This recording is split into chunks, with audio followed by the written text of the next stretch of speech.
В эфире новости, в студии Фатиме Сейдометова. Прямо сейчас о последних событиях на полуострове. Новый год в новой квартире. Семья из Джанкойского района получила ключи. Теперь у них есть собственное жилье. Последние штрихи. Специалисты завершают реконструкцию улицы Козлова в Симферополе. Целый килограмм. ФСБ не допустила ввоз наркотиков в Крым. Ликвидация последствий аварии в аэропорту. Сотрудники чрезвычайного ведомства спасли 150 пассажиров. Бургер «Байрам», чай на травах, мороженое с лепестками роз. Крымско-татарские мотивы в кафе быстрого обслуживания. Об этом и не только в течение 20 минут. 20 миллионов рублей получит Феодосия на ремонт многоквартирных домов. Об этом сообщил глава республики Сергей Аксенов после посещения региона. Основные проблемы – отсутствие газа, котельных и канализации, отметил глава и состояние дорог. Также Сергей Аксенов посетил еще 2 дома. В одном из них располагается детский сад, который не платит собственникам здания за помещение. Что касается второго дома, состояние его оставляет желать лучшего, рассказывает глава. Плесень на стенах, затопленный подвал и проблемы с придомовой территорией, которая была отчуждена. В ближайшее время рабочая группа займется поиском решений этих проблем. Я приеду еще до Нового года с тем, чтобы подвести итоги выполнения всех поручений, которые были даны в ходе сегодняшнего совещания. Коллегам, в принципе, сказал, что если они подвиг Симферополя не хотят повторить, то надо все-таки находить в себе силы и возможности для того, чтобы все вопросы решить. Террористических актов на полуострове не допущено, но главной угрозой остаются попытки руководства Украины дестабилизировать ситуацию в регионе. Об этом сообщил глава Крыма Сергей Аксенов на совещании, где обсудили итоги антитеррористической деятельности. В пример глава республики привел провокацию в Азовском море. Он поблагодарил пограничников за четкие профессиональные действия. В своем докладе Сергей Аксенов также отметил, что пока нарастают угрозы как со стороны Украины, так и со стороны международных террористических организаций. В связи с этим спецслужбам надо быть готовыми ко всему. На совещании обсудили основные задачи Республиканской антитеррористической комиссии на 2019 год. Стало известно имя нового главы администрации крымской столицы. Сегодня комиссия провела собеседование с кандидатами. Напомним, заявки подали 9 человек, однако допущены к конкурсу были только 7 из них. В финал вышли 2 кандидата, временно исполняющие обязанности главы города Наталья Маленко, а также Олег Симонов. Уже в 16 часов в городском совете на сессии прошло тайное голосование. Победу одержала Наталья Маленко. Напомним, 9 ноября экс-мэр Симферополя Игорь Лукашов ушел в отставку по требованию главы Крыма. В преддверии Нового года получить ключи от квартиры – большая радость. Семья Мамбетовых из Джанкойского района после 13 лет скитаний по съемным квартирам наконец получила жилье. Сколько семей в этом году стали обладателями собственных квадратных метров, смотрите в сюжете Софии Шукуровой. За этот год в Крыму было выкуплено 45 квартир и жилых домов. Общая сумма – 80 миллионов рублей. Это позволило лицам из числа реабилитированных наконец получить свои заветные квадратные метры. И болезненный жилищный вопрос для этих людей теперь остался в прошлом.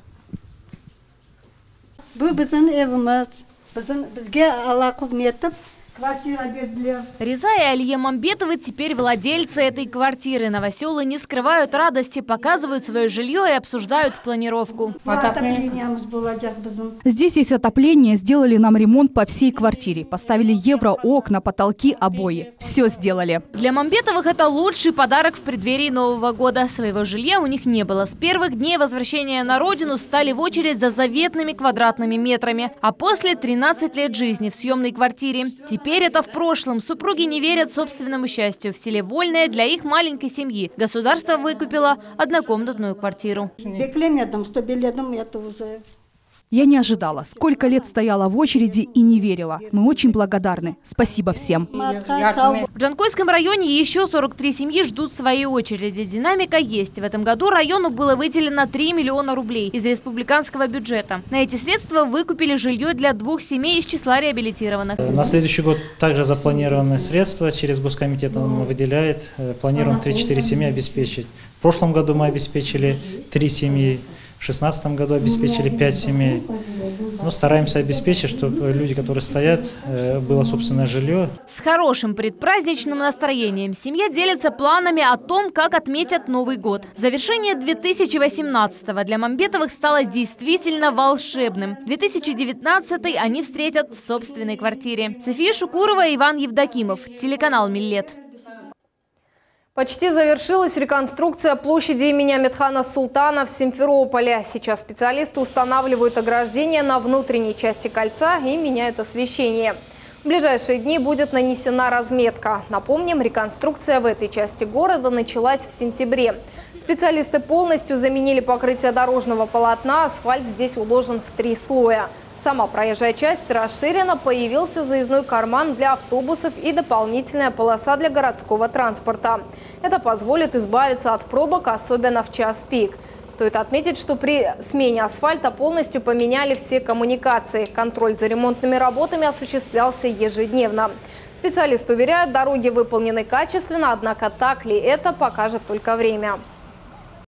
Работы, которые осуществлялись за этот период времени, да, много было припоров в смысле того, что погодных условий, но подрядчик успевает вовремя и дорога будет сдана вовремя. Работы выполнены качественно. И Ялту приводят в порядок. Администрация города начала ликвидацию стихийных свалок. Местные власти жителями убрали весь мусор, но пока только на одном объекте. Работа будет продолжена. Администрация города принимает обращения граждан. Кстати, именно благодаря жалобам горожан эта работа и была проведена. Крымские спецслужбы не допустили ввоз наркотиков в Крым. Об этом сообщает пресс-служба ФСБ. 22-летний студент одного из вузов полуострова систематически покупал наркотики через интернет. Таким образом, молодой человек зарабатывал деньги.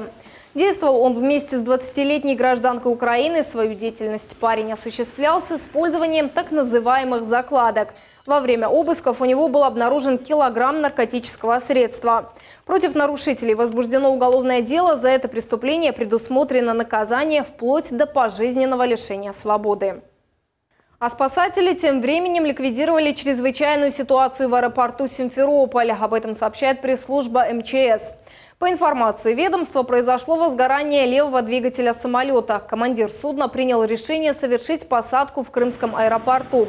В результате произошел разлив топлива. На борту самолета находились 150 человек и 7 членов экипажа. Спасатели провели разведку внутри самолета. Там были обнаружены несколько пострадавших. Все они переданы сотрудникам регионального центра медицины катастроф.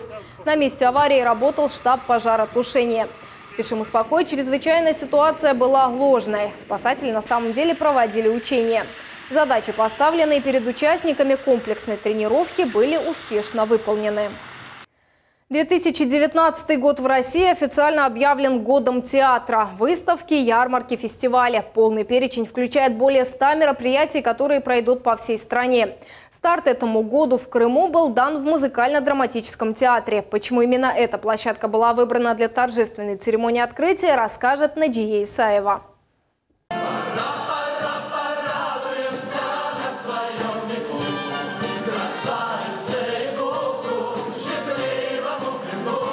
Атос, Партос и Арамис – все по классике жанра. Калейдоскоп спектаклей не обошелся без них. Вместе с оркестром всем известные персонажи сделали открытие года театра настоящим праздником. Таким, который наполнен музыкой, искрометным юмором, блестящей игрой актеров и яркими костюмами.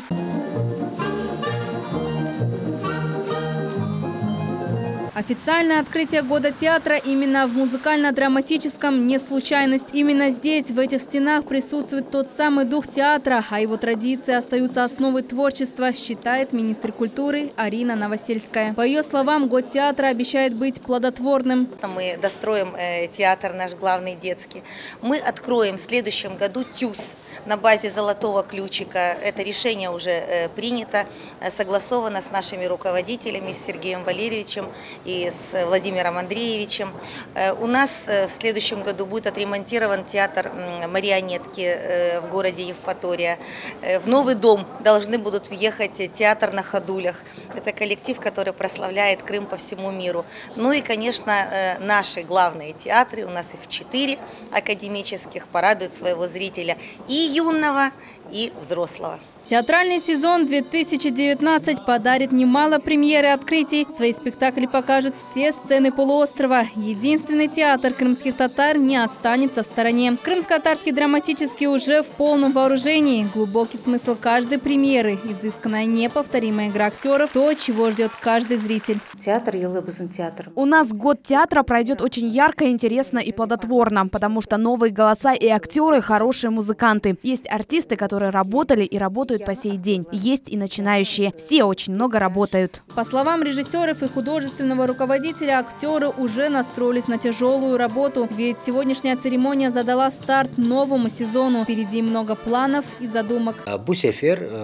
На этот раз с руководством театра пришли к такой вот очень интересной идее о сотрудничестве нашего театра со студией Крымско-татарского детского театра. Они будут выступать на наших концертах. Такое объединение – это впервые. Дай Аллах, результат этой работы будет ярким. Этот год порадует тех, для кого театр не просто слово, а еще тех, для кого запах атмосферы, гладкие портьеры и свет ламп вызывает желание узнать больше и окунуться в этот мир. Наджия Исаева, Эрвин Амиралиев, телеканал Миллет.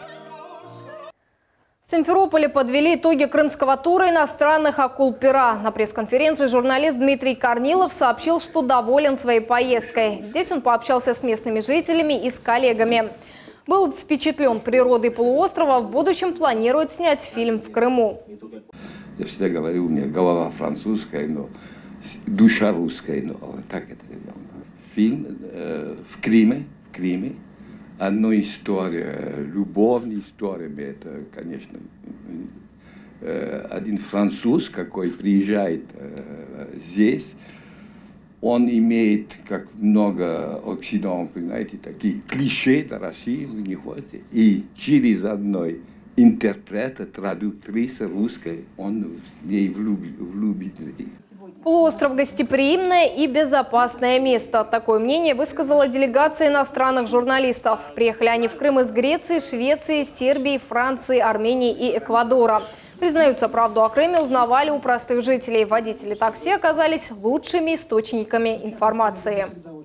Вот приезжая, увидели очень много хорошего. Здесь совсем безопасно, мы этого заметили. Пошли в городе, поговорили с людьми. И почему у нас есть хорошее впечатление? Потому что убедили, что люди, они довольны с того, что уже происходит. Знаете, у нас говорят, что водители такси – это самый хороший источник получить информации. Вот знаете, что большинство из водителей такси мы использовали P5. 4 из них, они были довольны. Инновационные технологии в преподавании английского языка. В КИПУ состоялась 5-я ежегодная научно-практическая конференция с международным участием. Основная цель собрания – отражение инновационных технологий в образовании и обучении английскому языку. В конференции приняли участие преподаватели университета и учителя крымских школ. Мероприятие дает возможность участникам поделиться опытом с коллегами и улучшить свои навыки в обучении иностранному языку. Хотелось бы пожелать нашим участникам успехов в работе, чтобы они смогли донести до слушателей все те идеи, которые они применяют в своей практике, и дальнейших успехов в научной деятельности. Новый год с национальным колоритом. В Крыму состоялось празднование огонька. Каждая национально-культурная автономия подготовила выступления и традиционные угощения. Энвер Аблязис окунулся в атмосферу праздника по-крымски. Крымско-татарская хайтарма – не единственный народный танец на этом мероприятии. Представители 30 проживающих в Крыму народов отмечают грядущий Новый год. За общим столом собрались участники национально-культурных автономий республики. Дорогие друзья, по поручению главы Крымского парламента Владимира Андреевича Константинова поздравляю вас с наступающим Новым годом, желаю вам здоровья, счастья и, самое главное, мирного неба у нас в Крыму, у нас в России. Организаторы праздника, представители отдела межнациональных отношений, отмечают ежегодный приток людей из самых разных регионов не только России, но и Европы и Азии. Многие из них – общественные деятели, работающие на благо полуострова. Тут эстонцы и немцы, дагестанцы и татары, евреи и чуваши и не только. Такие вечера, они действительно объединяют. Мы здесь видим представителей самых разных национальностей именно в той широте национальной, которой на сегодняшний день может быть представлен Крым. Народные песни, национальные танцы. Каждая культурная автономия подготовила собственное выступление. Были и поэты, чьи стихотворения описывали не только быт своего народа, но и дружбу с соседями. Я представляю национальное культурное общество марийской, так сказать, диаспоры. Вот я живу в Симферополе. Ну, конечно, нас пока маловато, но мы это как бы собираем марийцев в орган нашего автономии, вот, и будем как бы вместе работать. Представителей некоторых национальностей в Крыму пока очень мало, можно буквально подсчитать на пальцах, но все они объединяются между собой, не давая угаснуть собственным традициям. Изюминкой огонька стали национальные угощения. Вот штрудель, вот наш венок Адвента, потому что сейчас идет время, предшествующее Рождеству. Вот этот венок Адвента, вот кухонь, немецкий кухонь. На празднике побывали и корейцы. Для них это приглашение особенное, поэтому и подготовка была тщательной. Наконец-то мы почувствовали, что мы тоже народ не брошенный, как говорится. Нас, корейцев, не очень часто замечали, а сейчас наша диаспора уже сколько лет существует, и за счет корейского Нового года у нас вот корейский язык уже при университете есть. Около 300 человек в один вечер стали большой и дружной семьей, узнали о традициях других народов и попробовали различные национальные блюда. Словом, стали еще более дружнее. Энвер Близис, Дмитрий Низовой, телеканал Миллет. Национальный колорит не только на новогодних огоньках. Медовая пахлава с орехами, мороженое с лепестками роз, чай на травах и бургер «Байрам». Крымско-татарские мотивы в кафе быстрого обслуживания. Там объявили месяц национальной культуры. Наш корреспондент Айша Шулакова оценил обновленное меню с крымским колоритом.